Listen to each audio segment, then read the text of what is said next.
Jangkar nelayan bedanya dengan jangkar pengharapan, sauh pengharapan. Itu dikatakan oleh surat Ibrani, sauh pengharapan kita itu dilabuhkan bukan di laut, tetapi di atas. Dilabuhkan ke tempat Allah, ke tahta Allah. Sauh pengharapan dilabuhkan ke atas, yakni tahta Tuhan, agar iman pengharapan kita hanya terpaut, hanya terkait, dan tetap posisinya bersandar kepada satu-satunya oknum, yakni Allah saja.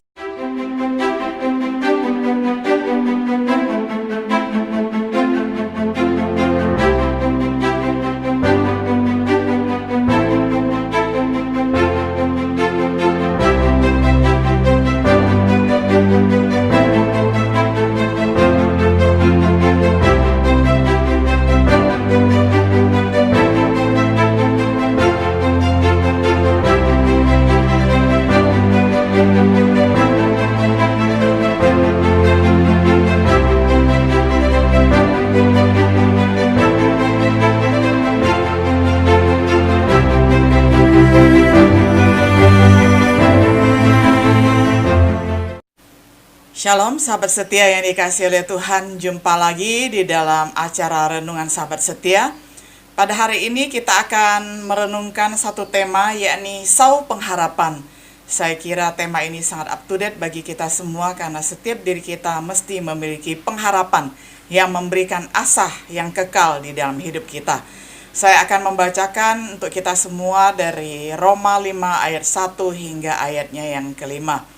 Sebab itu, kita yang dibenarkan karena iman, kita hidup dalam damai sejahtera dengan Allah oleh karena Tuhan kita, Yesus Kristus. Oleh Dia kita juga beroleh jalan masuk oleh iman kepada kasih karunia ini. Di dalam kasih karunia ini kita berdiri dan kita bermegah di dalam pengharapan akan menerima kemuliaan Allah. Dan bukan hanya itu saja, kita malah bermegah juga dalam kesengsaraan kita, karena kita tahu bahwa kesengsaraan itu menimbulkan ketekunan, dan ketekunan menimbulkan tahan uji, dan tahan uji menimbulkan pengharapan, dan pengharapan tidak mengecewakan, karena kasih Allah telah dicurahkan di dalam hati kita oleh Roh Kudus yang telah dikaruniakan kepada kita. Sungguh indah sekali firman Tuhan yang memberikan pengharapan kepada kita semuanya. Saudaraku yang dikasihi oleh Tuhan, Allah Tritunggal yang kita sembah, Allah Bapa, Putra, dan Roh Kudus, memberikan kita pengharapan yang luar biasa.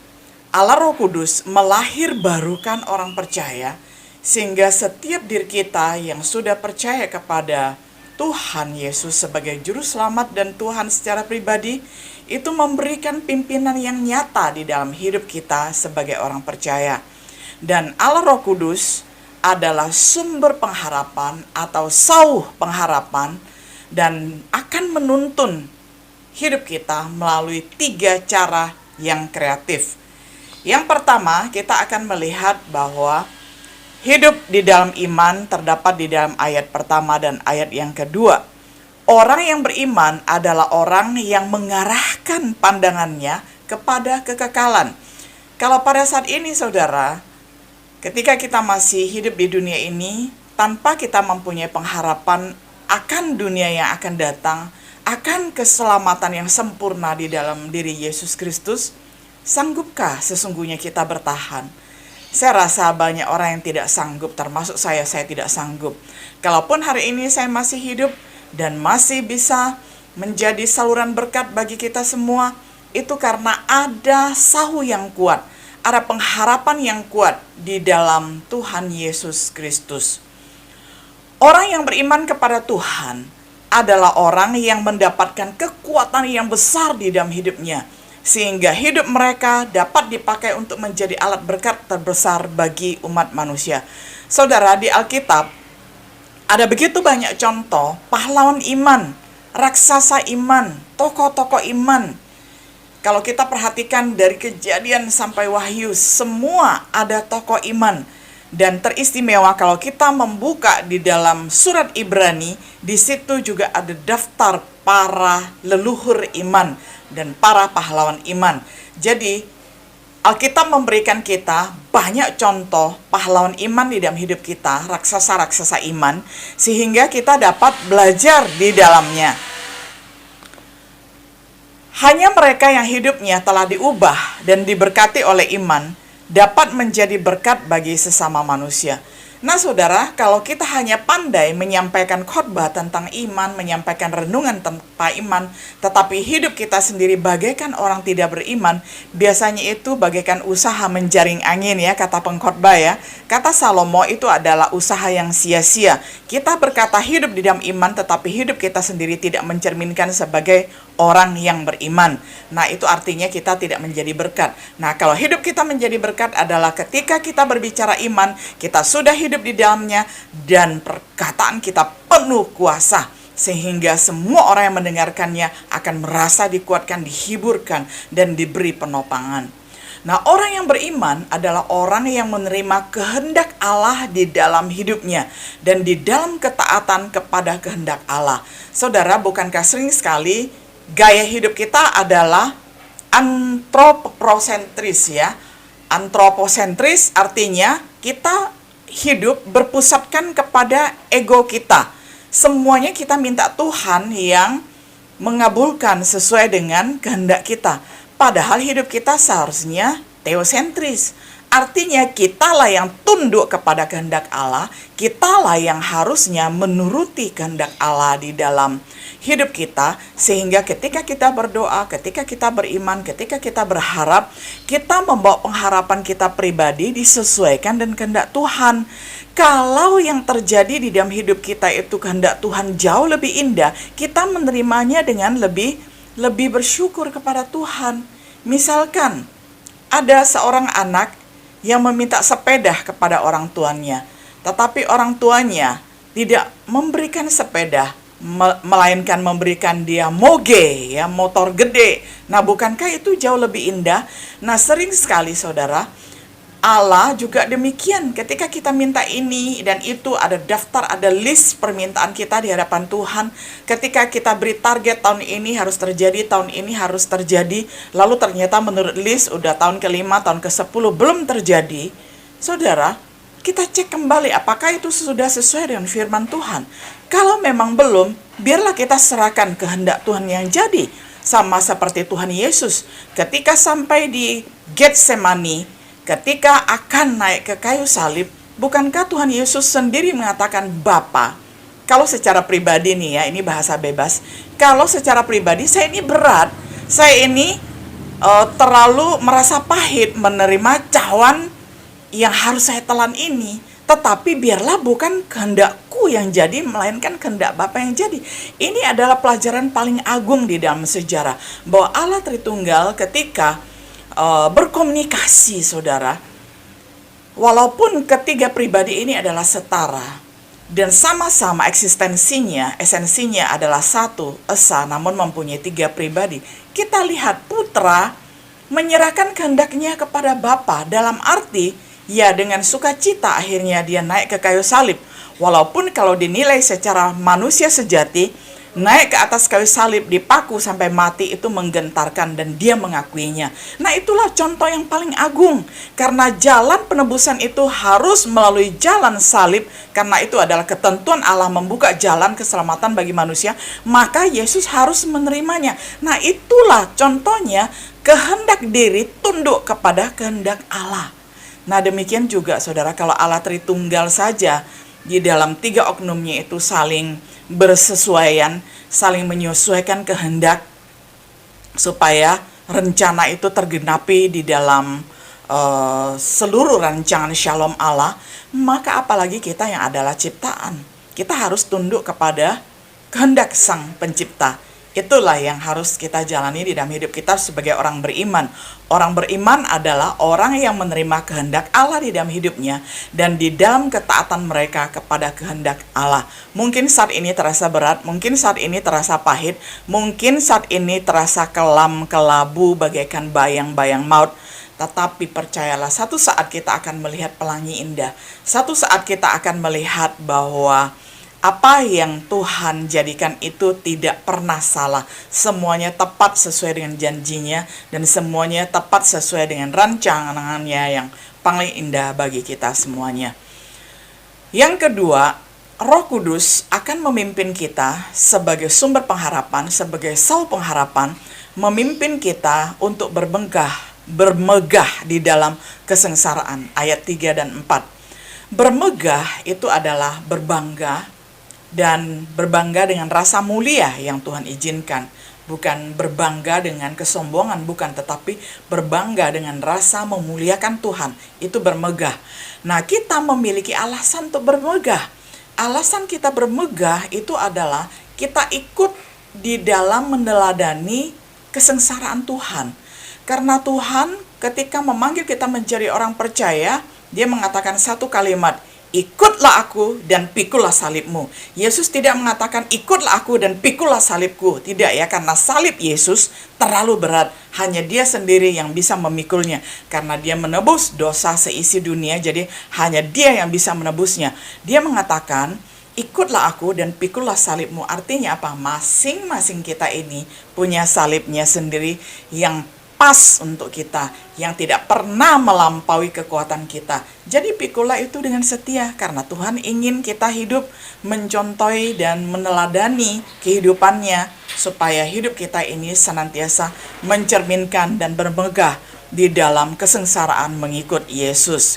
Take your cross and follow Jesus. Kan begitu ya. Nah, memikul salib itu adalah kebanggaan bagi orang Kristen. Nah, karena kita tahu di balik derita selalu ada berkat.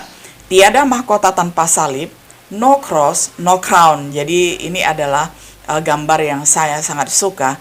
Tiada mahkota tanpa salib, artinya apa? Sengsara dulu, baru ada kemuliaan ya. Sering sekali banyak orang mau mengejar hal yang instan, maunya yang mulia, kehormatan, kekayaan, dan sebagainya. Semua yang bagus-bagus didapat tanpa melalui jalan salib. Tidak ada usaha, tidak ada perjuangan. Tidak ada yang namanya mau dilatih otot-otot rohaninya untuk mengikut Tuhan.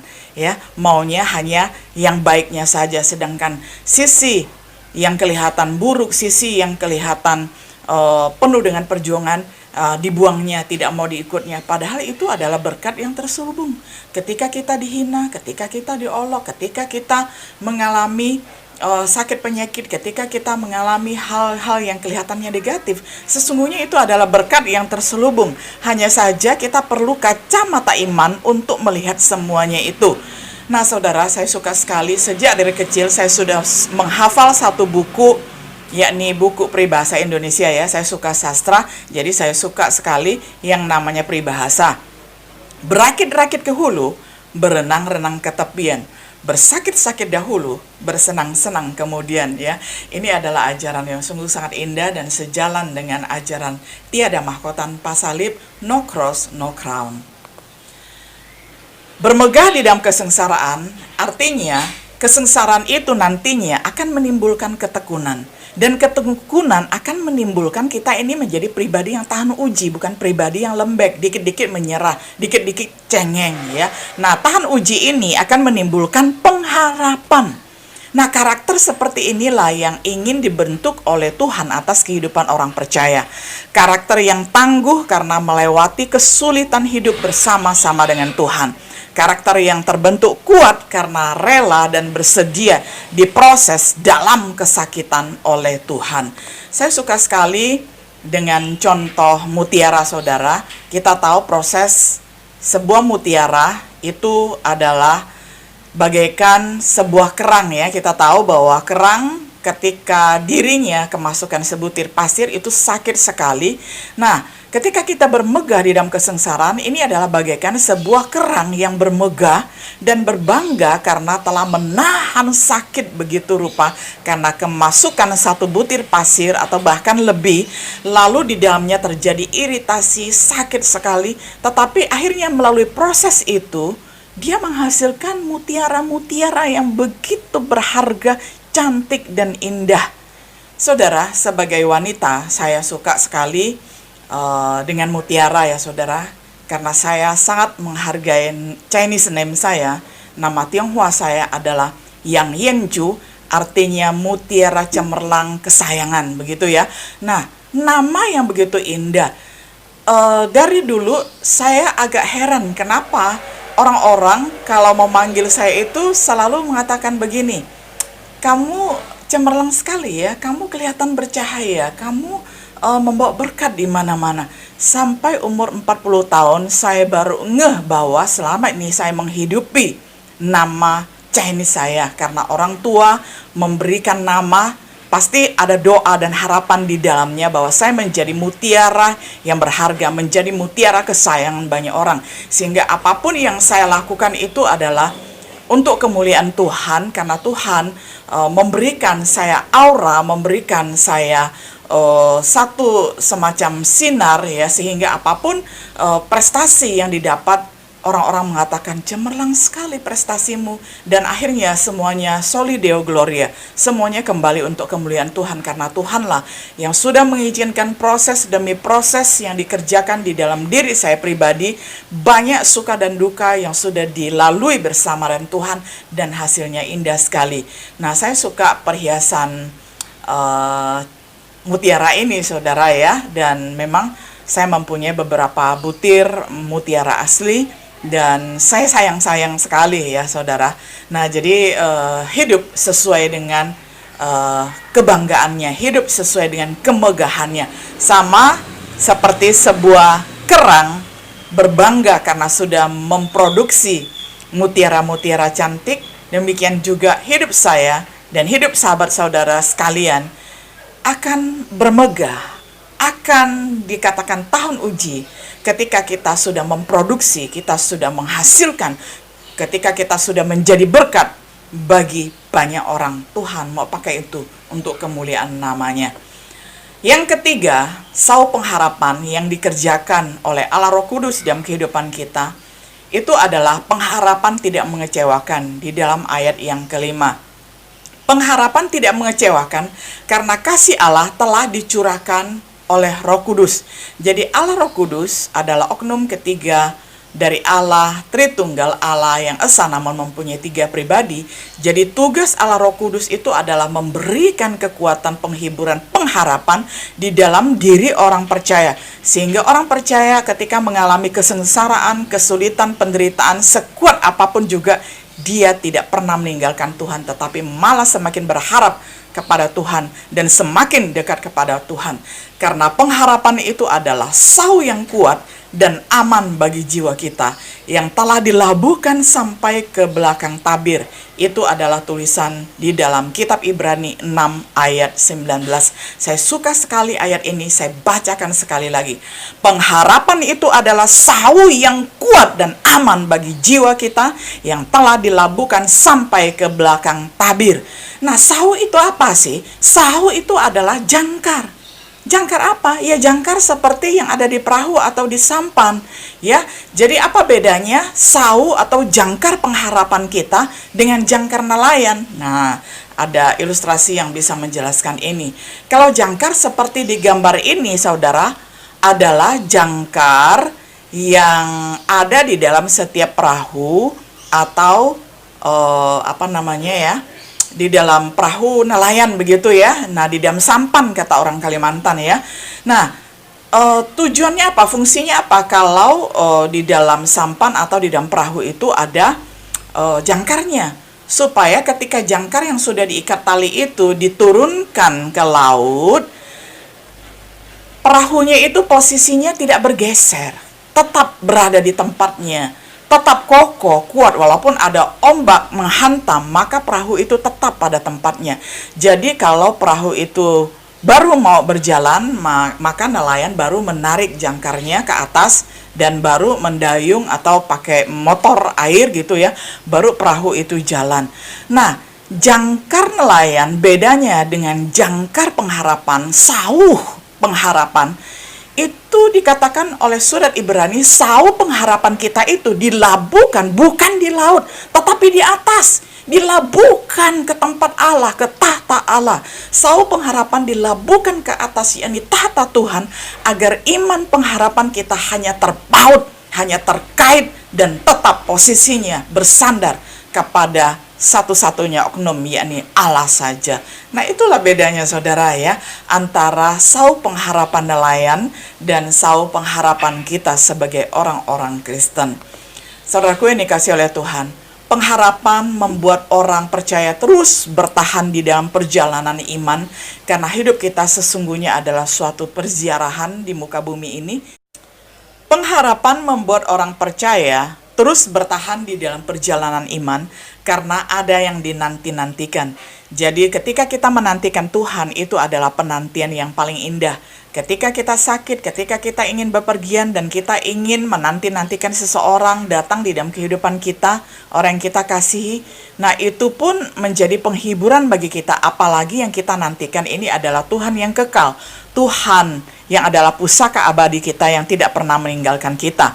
Pengharapan di dalam memegang firman Tuhan membuat mata kita kinclong, membuat mata kita bercahaya, memancarkan sinar kehidupan. Seperti yang dikatakan di dalam Mazmur 19 ayat 8. Titah Tuhan itu tepat, menyukakan hati, perintah Tuhan itu murni, membuat mata bercahaya. Jadi lihatlah saudaraku yang dikasihi oleh Tuhan, jangkar atau sau pengharapan memimpin kita melalui 3 jalan kreatif. Allah Roh Kudus adalah sumber dan sau pengharapan, sehingga setiap hari kita dapat dipimpinnya secara kreatif menempuh jalan iman, menempuh hidup bermegah di dalam kesengsaraan, menempuh pengharapan yang tidak pernah mengecewakan. Sahabat setia yang terkasih, apakah saat ini kita sedang menanti-nantikan Tuhan, atau kita menanti-nantikan seseorang, atau kita menanti-nantikan suatu cita-cita terkabulkan? Saudara, tiada pengharapan yang lebih indah selain kita menanti-nantikan di hadapan Tuhan. Karena Tuhanlah sau pengharapan kita yang tidak pernah mengecewakan kita. Semua manusia di muka bumi ini pernah mengecewakan kita, tetapi hanya satu oknum, yakni Allah, yang tidak pernah mengecewakan kita. Nah, kiranya kita belajar dari firman Tuhan yang kekal ini, supaya ketika kita hidupi firman ini, kita juga nantinya akan menjadi saluran berkat bagi orang lain. Karena ketika kita berbicara, ada kuasa yang akan meneguhkan mereka, karena nafas kita, hidup kita sudah mengamini dan sudah mengalami firman Tuhan tersebut. Kiranya Tuhan menolong kita semua untuk terus melakukan firman Tuhan, dan mari kita terus bertumbuh bersama. Shalom.